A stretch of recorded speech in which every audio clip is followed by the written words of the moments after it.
Hi, welcome. I don't know exactly what I'm going to call this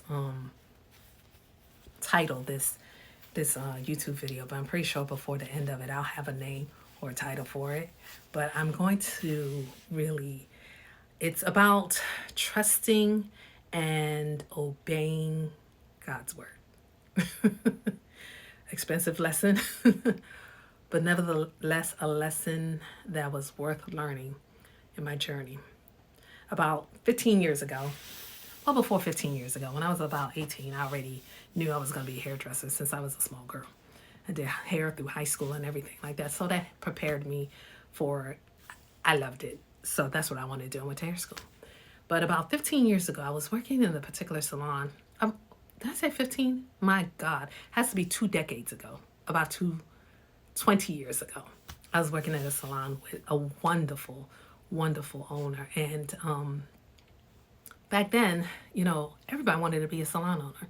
If you were a hairdresser, your dream was to eventually open your own and have your own salon. So that was my dream. And that's what I wanted. But little did I know. Preparation, preparation, preparation. God showed me in a vision, in a dream, 3 salons. One was this basic salon. It had good bones and it looked really nice. And, that was temporary in a dream. I mean, temporary. And then the second one was a beautiful, beautiful salon. I mean, like it was like the ideal salon. It had almost like waterfalls in there. It was serene. It was wonderful. The third one was a salon where God told me that you've been at this one before and you're going to come back to it. And the one you come back to is the one that you're going to prosper in. Okay, so I've told you the basis of this, the dreams, okay? That'd be a good title, actually. The Dreams of the Salon. Let me think about that. Anywho, so we're going to focus on the second salon. The second salon in the vision that I had, in the dream that I had, was gorgeous. I mean, absolutely gorgeous. It had wooden floors. It had a waterfall in it. I mean, it was just beautiful, and people were flowing in there. It had stylists in there, and it was just flowing, and it was mine. And at the time, I didn't know it was mine. I had worked at a salon that looked something similar to that, so I was figuring it must be the salon that I was thinking about. So, like I was saying, I didn't know it was my salon, but it was a salon. I had worked at another salon before and looked something like that. It was gorgeous. I was just coming from that particular salon that I worked at into the salon I was currently at, and then I had this dream. So I was thinking it was this salon. So anyway, it's gorgeous. It's beautiful. And a few months later, I'm walking to go get some lunch, and then there's this salon that's for sale. I said, interesting. So I inquired about it, and they told me the prices and everything, and I ended up getting the place. Let me tell you guys, when I went inside of there, when I say that, you know how the leopards went into, maybe you don't know, but in the Bible, there was a story about the leopards going into the camp of the enemy. They were like, look, we're going to die out here of starvation, or we can go there and ask for mercy, and they can have mercy on us. But when they walked into the camp of the enemy had left everything. I mean, like their gold, their materials, they got whatever thing that was precious, they left it. So now all these leopards who had nothing had so much. They had food, they had land, they had this place. They got this place because the army had left. So now it was theirs, you know. When I walked into the salon, there were stations already there, like pristine stations. Shampoo bowls. Shampoos were left there. Towels were left there. A client list in office was left there. It's like whoever owned that particular spot used to work there, got up and just decided to leave. Poof. And here I was. I reached out to the management, and they're like, yes, it's available. I didn't have to put anything down. It was like a dream come true. Literally a dream slash nightmare come true. I get to the nightmare part, but let's just talk about the wonderful dream I'm having right now. Just imagine walking into a model home. And when you get into the model home, you're just dazzled. I know we've all seen them. They make it look so luxurious. You just like, I want to buy this house, and yeah, you could just leave everything in it just like this. And how much do I have to pay? That's kind of like how it was. Everything was left in it. How much do I have to pay?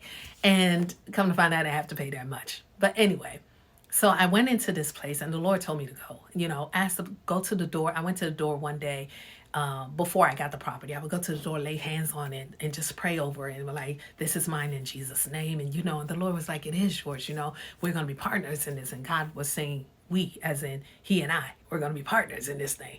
And I had belief and I had faith that this is where He was sending me, but I didn't have belief and faith in myself that He was sending me.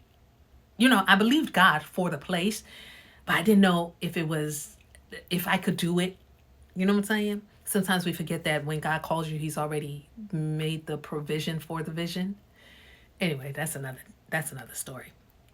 So I go in there, but before I go in there, I realize maybe I can't do this on my own. So I take on a partner. Yes, that's right. I took on a partner. Nobody told me to. I just figured, let me help God out because God needs help, right? I took on a partner. I was working in there. Let me tell you, when I preach about, or when I hear about being, becoming, doing, and then having, this story is a story of when I was becoming. I didn't have the character to sustain me there. I didn't have the skills to sustain me as an entrepreneur, business person in that big whole scheme of things. I didn't have that yet, but this was going to prepare me. Okay.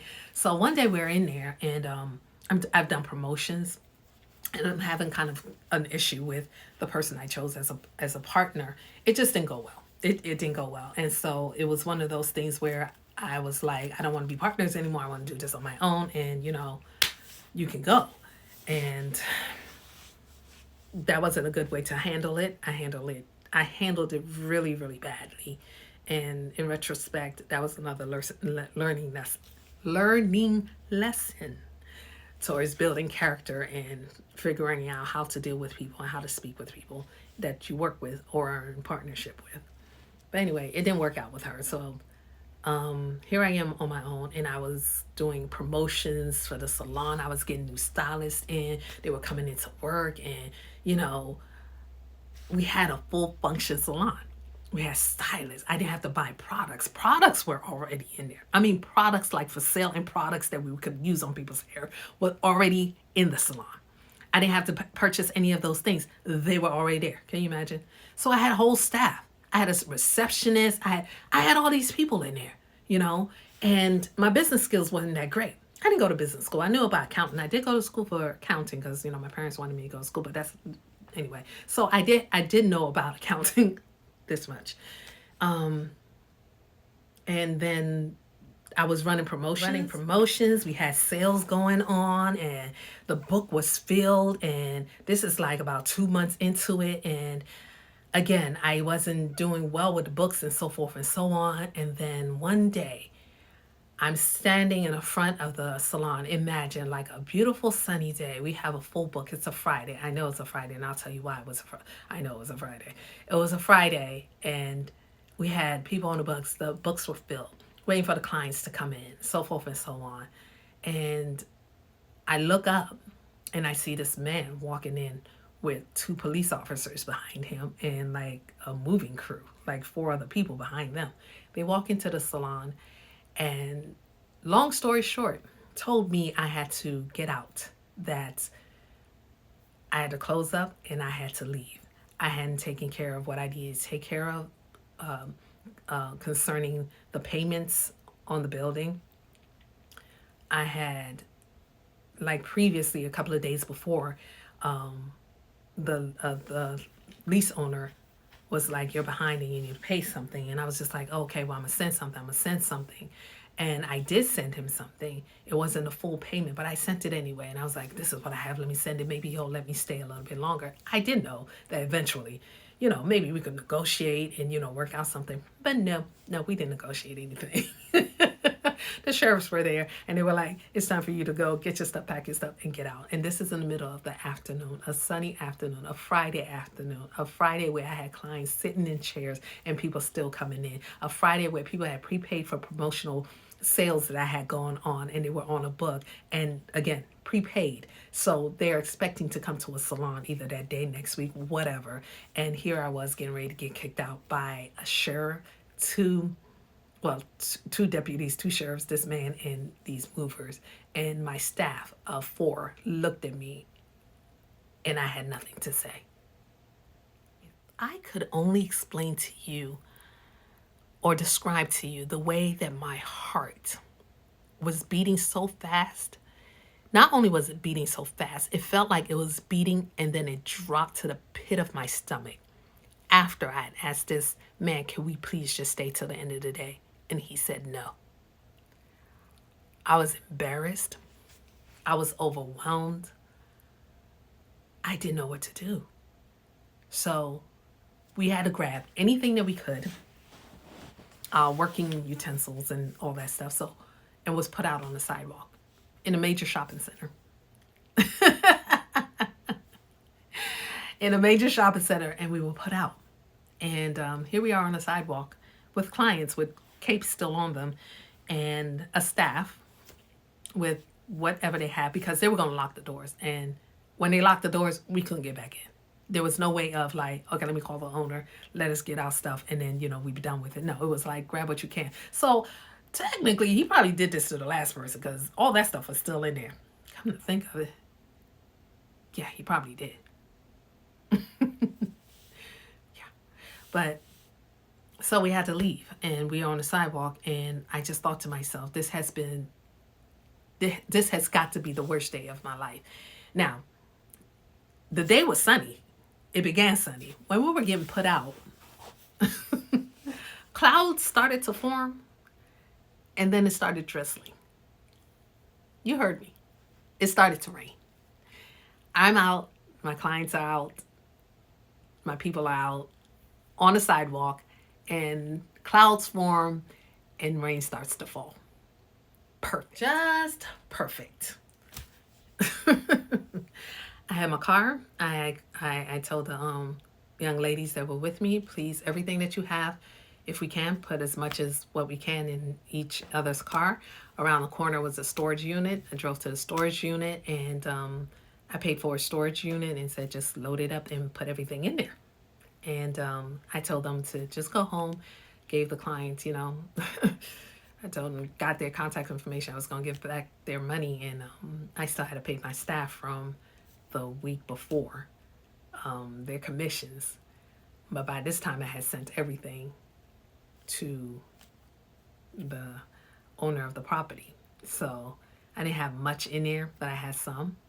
But I had to pay my staff and refund some clients as well. So that happened.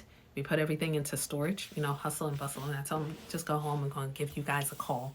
And I got in my car and I sat there. Now it's full on raining. And I just sat there.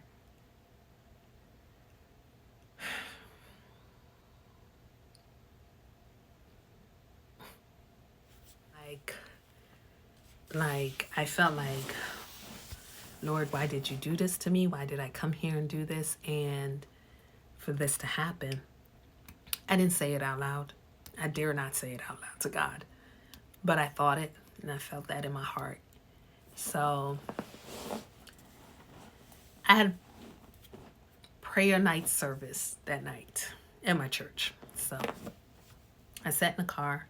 I didn't go home. I drove straight down the street because my church was about 15 minutes away from my salon. So I drove down the street and I went to church. Nobody was there yet. Service hadn't started, so no one was there. It was just me.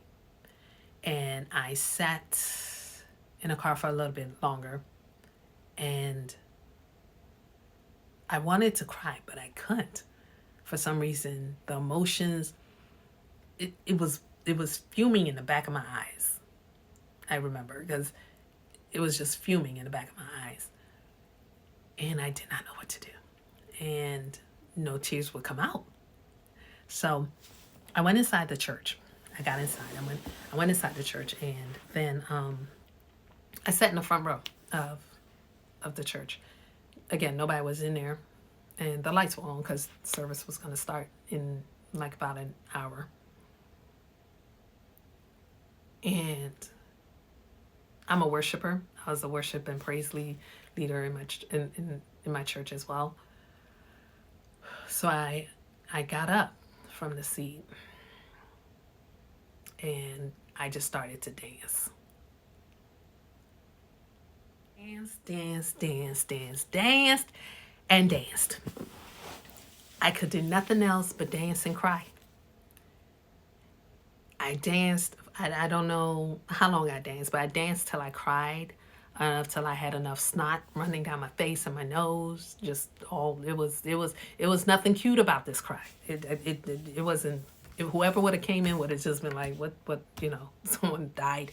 Yes, my business. So I cried and I cried and I danced and I danced and I was praising God and I was offering him this praise dance and I was like, I don't know what I did. I don't know how to fix this, but God, I know you're good. And if you said it, then you gave it to me and now it's taken away. But I praise you because you're God and there was a purpose for that. Now, at this time, I wasn't thinking about the dream I had. I wasn't thinking about that dream because I thought that dream was for somebody else, that somebody else was getting put out. Because I was like, I knew that salon, it didn't even cross my mind that this was the place. So I was asking, as I was dancing, just asking the Holy Spirit, just show me what I did. And I heard as clear as day, obedience is better than sacrifice. I didn't ask you to take on a partner. But that was all part of God's plan anyway. I mean, because if he showed it to me months, almost a year beforehand, that this was going to happen, that in that vision of the second salon that people were being put out, and it was police. He brought it to my remembrance, and I remembered, and I was like, oh. And all I could say was thank you, because it was a lesson. I don't know, I'm emotional about this because it's been years, but it was a lesson in trusting him and obeying him. And as a business owner, it was embarrassing. I was traumatized. I needed to be. I got it all out on the altar. I got on my knees and I repented and I said, I got it. I heard. Need not repeat that lesson again. Ever. So after that, the lesson of that was to trust God. But also, it was a lesson in knowing that it taught me how to be strong. I went to another business around the corner that has suites. I rented out a suite. I kept my clients. No one in church knew what happened because I got up there and praised and worshiped my tail off. And then I got a new location. Like over the weekend, I called a girlfriend. Could I use her salon to finish the clients out for the next week and so forth, and paid the staff. And I learned that was a chance to become greater. Because like I told you guys before, I told you that it was 3 salons. I went from 1 that was okay to 2 that was fabulous and gorgeous, but I got put out. And the 3rd one, he told me I will return to where I was before. And in that spot, that would be great. Now, when God shows you dreams, you're thinking, this is going to happen. Well, I don't know if you think that, but most of the time I think, oh, this is about to happen immediately. But sometimes it takes years. Sometimes it takes months, decades maybe. In the long run, that happened to me in 2006, 2007. Around 2006, actually. And the partner that I had at the time that I part ways with called me. I think she called me. She or her daughter called me to leave a very like nanny boo boo kind of message. But as soon as I heard the voice, I deleted the message. To this day, I don't even know what she said. And I did that because I didn't need that in my psyche. I knew what I did wrong. I knew how wrong I was. And God knew that He could trust me to handle that situation. Because in that, it taught me how to be a better person, how to be a better owner, how to run a business much better than what I did before. It taught me that you have to become mentally, honestly, you have to become who God is calling you to be in order to do what He needs you to do so you can have what you need to have. It was a breakdown. That whole situation was a breakdown of God's love, God's truth, and His faithfulness. When God has a plan, it's His plan. When God says, do exactly what He says. Over the years, I've learned that. And there have been times where I didn't do exactly, and I just go back and ask Him, like, I don't want to learn another lesson. I mean, like, is this what you said do? Because that's what we're going to do. And it has strengthened my faith a lot. It has strengthened my faith. It has taught me that you have to honestly become who God needs you to be. And if that was something that was needed for me, definitely needed for me to for my character and for me to just be better, then it was all worth it. Very much so. It was all worth it. Would I do it again? I don't want to. But if it develops me into the person I am today, most definitely. It's hard to describe what I'm saying, but as a business person, you don't know what you don't know when you start off. And I didn't know what I didn't know. But as time went by, I got to know who and how strong I was by learning more things. Now, I'm on a stratosphere to go. I'm on a trajectory to go further than I've ever gone before. And the reason why I'm doing YouTube videos now is just to explain to you as business owners, the darkness doesn't last forever. And even in the darkness, God is there. That all work works. All things are working together for the good of those who love the Lord, to the glory of God. To His glory, I have to be somebody different than I was in 2006. And decades later,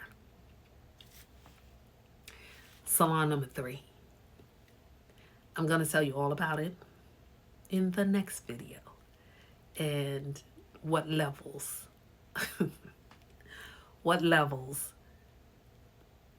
almost a decade later, God is bringing me to. Because there's levels to this entrepreneur thing. There's levels to this faith thing. And I thank Him, He who saw fit to put me in the fire. So He could refine me so I can look more and more like Him. I'm grateful for that. I'm grateful that He is God. I'm grateful for all the tribulations and the trials. I'm especially grateful that He's faithful. So before I go, let me leave you with this. 1, trust the process.